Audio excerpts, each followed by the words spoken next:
नमस्कार। किसानों का जो आंदोलन चल रहा है, दिल्ली को चारों तरफ से घेरा हुआ है। वो कल मीटिंग होनी है किसानों के प्रतिनिधियों के साथ सरकार की। सबकी निगाहें उस पर हैं कि क्या निकल कर सामने आता है। मैंने कहा कि दिल्ली को घेरा हुआ है। दरअसल अगर टेक्निकली देखा जाए, हकीकत में देखा जाए, तो उन्होंने दिल्ली को नहीं घेरा। सरकार ने उनके दिल्ली आने के रास्ते बंद कर रखे हैं, बैरिकेड लगा रखे हैं। वो चाहें तो बैरिकेड हटा सकते हैं, जैसे हटाकर ही पहुंचे हैं यहाँ तक, और चारों तरफ से आए हैं। सिर्फ पंजाब या हरियाणा से नहीं आए हैं।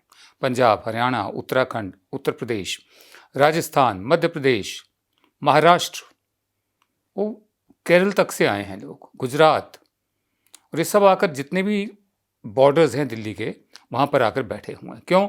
सरकार उनको दिल्ली नहीं आने दे रही। ये जगह चाहते थे रामलीला मैदान के, हम वहीं पर एक जगह पर करेंगे। इनके जो इंतज़ामात हैं उन्होंने दिखा दिया कि सरकार की ज़रूरत नहीं है। इनके अपने टॉयलेट्स भी हैं, सेवा करने वाली भी हैं, साफ़ सफाई भी रखी जा रही है। लेकिन इस वक्त बॉर्डर जो हैं वो घिरे हुए हैं। बहरहाल हमारे दोस्त हैं प्रशांत टंडन, उनका कहना है कि किसानों का प्रोटेस्ट जो है वो सिखों का आंदोलन नहीं है, ये पंजाबियों का आंदोलन भी नहीं है, आंदोलन तो किसानों का भी नहीं है। अब इसका क्या मतलब हुआ? मैं पढ़ता हूँ, किसानों का प्रोटेस्ट सिखों का आंदोलन नहीं है, ये पंजाबियों का आंदोलन भी नहीं है, आंदोलन तो किसानों का भी नहीं है, ये आम लोगों का आंदोलन है। अगर आज आपने खाना खाया है तो ये आपका आंदोलन है। क्यों? खेत से आपके घर तक, प्रोक्योरमेंट से लेकर और टेबल तक, प्लेट तक जब खाना पहुँचता है, उसकी कीमत कई गुना बढ़ चुकी होती है। ऐसे में अगर भंडारण को, स्टोरेज को अलाउ कर दिया जाए एक टाइम लिमिट से ज़्यादा, और फिर आर्टिफिशियली कीमतें ऊपर चढ़ा दी जाए, तो सीधा असर आपकी प्लेट पर पड़ेगा। जिन जिन चीज़ों के आप दाम देखें पिछले कुछ अरसे में महंगे हुए हों, उसका असर आप पर ही पड़ा है। तो प्रशांत टंडन का ये कहना कि ये आम लोगों का आंदोलन है, अगर आज आपने खाना खाया है तो ये आपका आंदोलन है। अब दोनों आमने सामने हैं, सरकार भी और किसान भी। हम पहले कह चुके हैं कि आमने सामने तक तो ठीक ठाक है, लेकिन अब आर या पार ना हो जाए। अब देखना यह है कि कल की मीटिंग में से क्या निकलता है। अभी तक 40 से 45 के बीच किसान जो हैं उनकी मौत हो चुकी है। वो इस आंदोलन को जो चला रहे हैं वो उनको आंदोलन का शहीद बोलते हैं, लेकिन 40 से 45 के लोग मर चुके हैं, ये हकीकत है। 41 की फिगर इंडियन एक्सप्रेस की है, 45 की कांग्रेस पार्टी की है। हम नहीं जान उनका सोर्स क्या है, स्रोत क्या है, लेकिन हम इतना कहना चाहते हैं कि 40 से 45 के बीच किसान मर चुके हैं। ये आगे संख्या ना बढ़े, ये तादाद ना बढ़े, हम उम्मीद करते हैं ऐसा नहीं होगा। हमारे दोस्त हैं रमाशंकर सिंह, उनका कहना है 1.5 साल पहले लाल कपड़े में कलावे से बांधकर बही खाता लेकर संसद में जो साक्षात लक्ष्मी जी दिखी थीं, अब वो आएं बाएं शाएं बोल रही हैं। क्या देवी जी भूल गई कि साहब ने आधी रात को महा इवेंट मनाकर संसद में जिस ऐतिहासिक उपलब्धि को गाया था वो जीएसटी ही थी। निर्मला सीतारमन ने ये कहा है, अक्टूबर के महीने में कहा था, पुणे में एक कार्यक्रम था, उसमें निर्मला सीतारमन ने कहा था,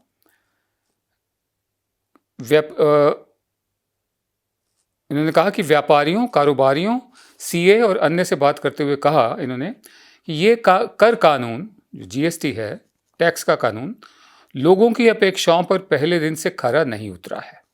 मैं खुद पहले दिन से चाहती थी कि ये लोगों की अपेक्षाओं को पूरी तरह से खरा उतरे, उनकी अपेक्षाओं पर पूरी तरह से खरा उतरे, लेकिन माफ़ी के साथ कहती हूँ कि ये आप लोगों की परेशानियों को दूर नहीं कर पाया है।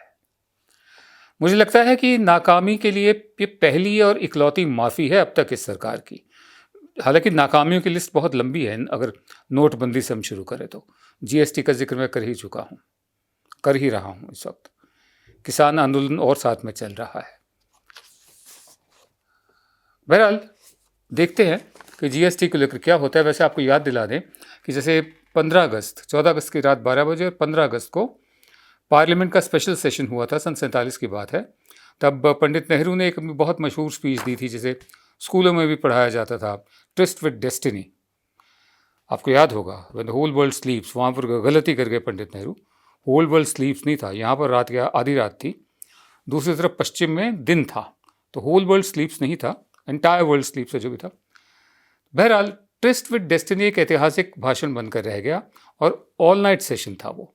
बिल्कुल उसी तरह जीएसटी को लेकर भी एक महा इवेंट बनाने की कोशिश की गई थी। सारी पार्लियामेंट को, जो संसद भवन है, उसको लड़ियों से, झालरों से सजाया गया था, बल्ब से सजाया गया था। वो चाइनीज थे या भारतीय थे मैं नहीं जानता। और अंदर मिडनाइट सेशन हुआ था, बिल्कुल वैसे ही जीएसटी को लेकर जैसे आज़ादी हुई थी। मतलब इतना बड़ा इवेंट बनाया गया था। देखिए। लोकसभा के अध्यक्षा जी, पूर्व प्रधानमंत्री आदरणीय देवगौड़ा जी, मंत्रिपरिषद के मेरे साथी, सदन के सभी सम्मानित सदस्यगण और विविध क्षेत्र से पधारे हुए सभी वरिष्ठ महानुभाव, राष्ट्र के निर्माण में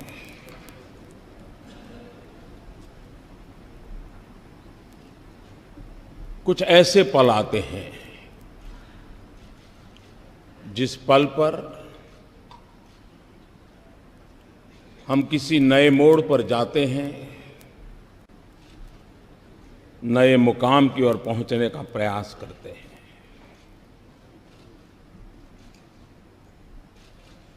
आज इस मध्यरात्रि के समय हम सब मिलकर के देश का आगे का मार्ग सुनिश्चित करने जा रहे हैं।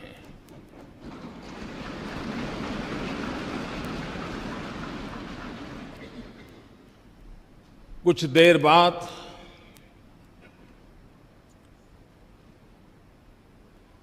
देश एक नई व्यवस्था के ओर चल पड़ेगा। 125 करोड़ देशवासी इस ऐतिहासिक घटना के साक्षी हैं।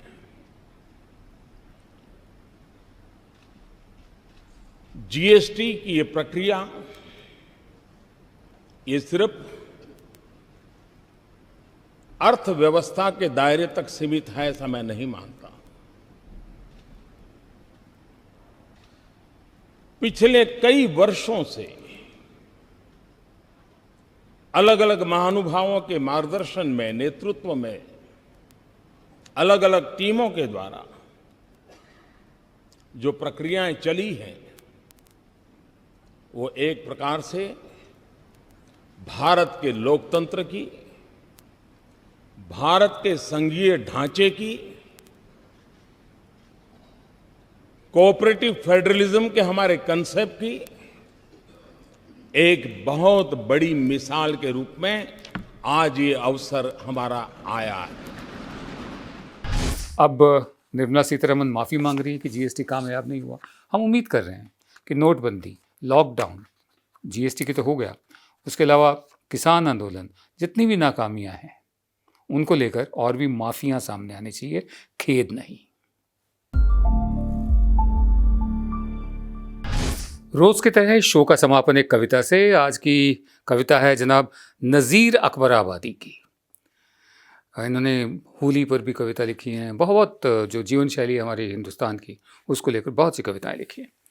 तो इस कविता का शीर्षक है जाड़े की बहारें। आजकल उत्तर भारत में, खासकर जितने भी इलाके हैं, पंजाब, हरियाणा वगैरह, उत्तर भारत में बहुत ज़बरदस्त कड़ाके की सर्दी हो रही है, कड़ाके का जाड़ा हो रहा है। गुलाबी जाड़ा बीत गया, अब ये हड्डियाँ तोड़ने वाला जाड़ा चल रहा है, कंपाने वाला मैं कहूँगा।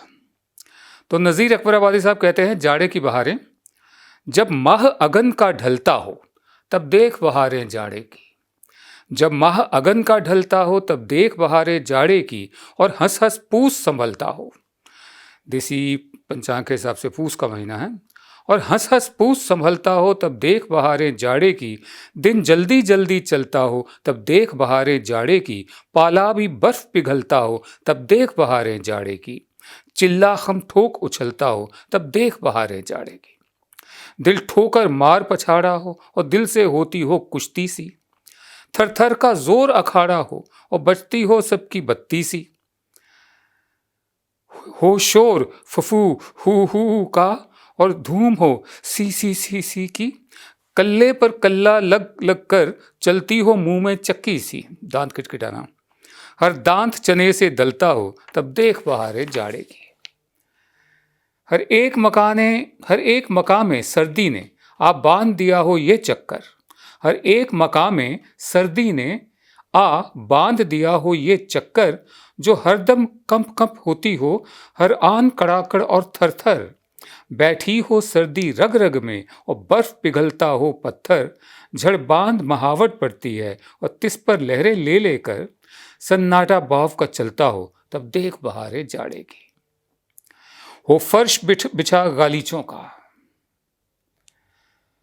जो कार्पेट होता है, गलीचा वैसे अलग होता है, हो फर्श बिछा गालीचों का और पर्दे छूटे हों आकर, एक गर्म अंगीठी जलती हो और शम्मा हो रोशन जिस पर, वो दिलबर शोख परी चंचल है धूम मची जिसकी घर घर, रेशम की नर्म निहाली पर, निहाली माने बिस्तर, रेशम की नर्म निहाली पर 100 नाजो अदा से हंस हंस कर पहलू के बीच मचलता हो तब देख बहारे जाड़े की।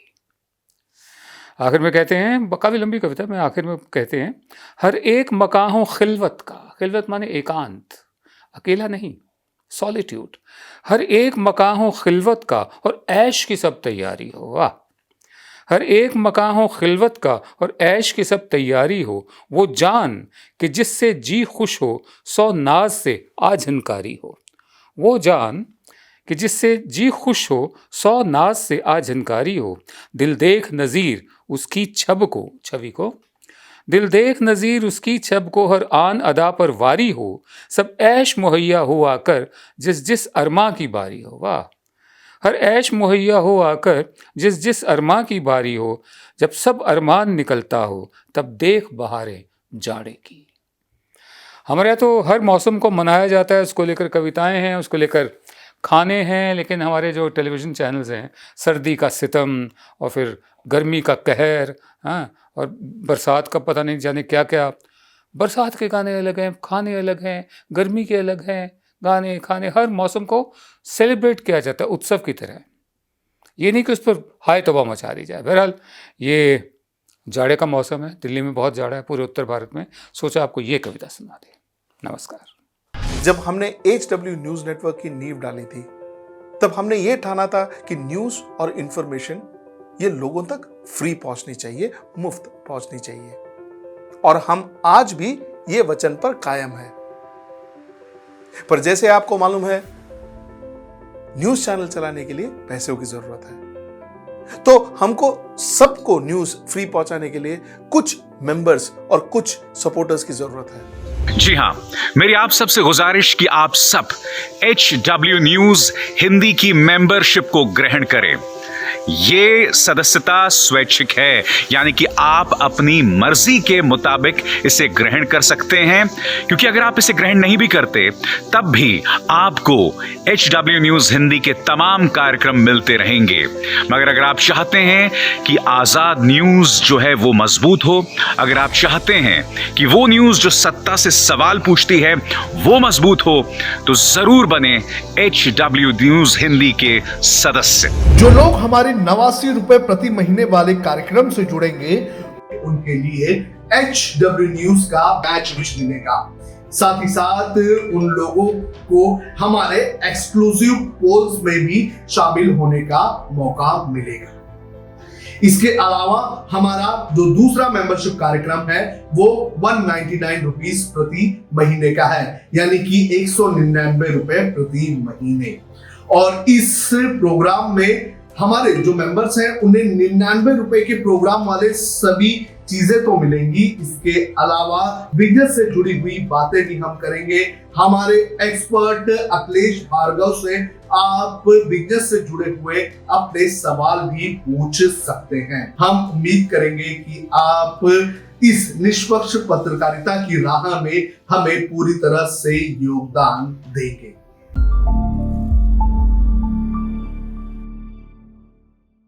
अब खबरें पाइए सबसे पहले हमारे मोबाइल न्यूज एप्लीकेशन पर। एंड्रॉइड या iOS प्लेटफॉर्म पर जाइए, HW न्यूज नेटवर्क को सर्च कीजिए, डाउनलोड कीजिए और अपनी सुविधानुसार भाषा का चयन कीजिए। खबरों की भीड़ में अपने काम की खबर पाते रहिए।